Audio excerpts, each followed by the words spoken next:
Hindi po tayo pwedeng bare allegations. That is not due process.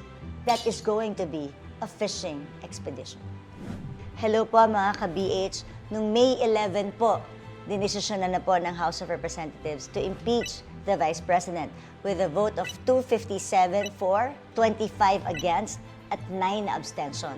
Kasama po kami sa 25 na nag-no. Ang Bagong Henerasyon Party List through Congressman Robert Nazal ay madiing tumututol sa impeachment na ito against the Vice President. At gusto kong i-explain sa inyo bakit tumutol ang Bagong Henerasyon Party List para mapakinggan nyo or ma-explain ko ano yung no na explanation ni Congressman Robert Nazal. Number 1, pinagbigay diin niya that this is not a vote against accountability. Kami po ay naniniwala sa accountability. Kaya gusto nga po namin, sana yung flood control magkaroon ng hearing, yung 18 Marines magkaroon ng hearing. Because if we truly are for accountability, wala dapat pinipili kung sino ang ating iimbestigahan sa House of Representatives. Dapat pantay-pantay para sa lahat.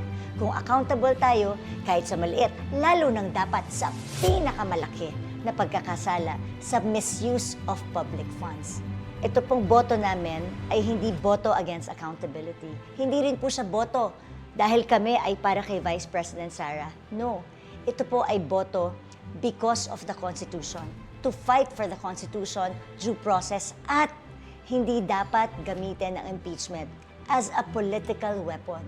Imagine the Vice President was voted upon by 32 million people at ang impeachment is the gravest constitutional remedy against an elected official. At dahil siya ay gravest, there must be credible evidence before we impeach someone. Hindi naman sapat ang duda lang. Hindi sapat ang haka-haka o ingay lamang. Lalo namang hindi sapat dahil ayaw mo lamang siyang maging presidente ng ating bansa.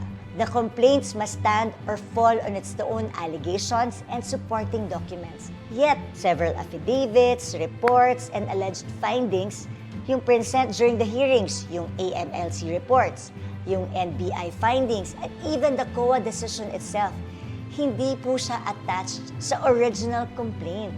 Ito po ay nakuha lang namin during the hearing. So it seems the evidence was later obtained to cure the deficiencies of the complaints. Yun pa lang, hindi ko alam kung nakikita niyong tama. Kasi dapat, kung sigurado kayo sa complaint, dapat naka-attach na lahat ng ebidensya niyo dun pa lang sa umpisa.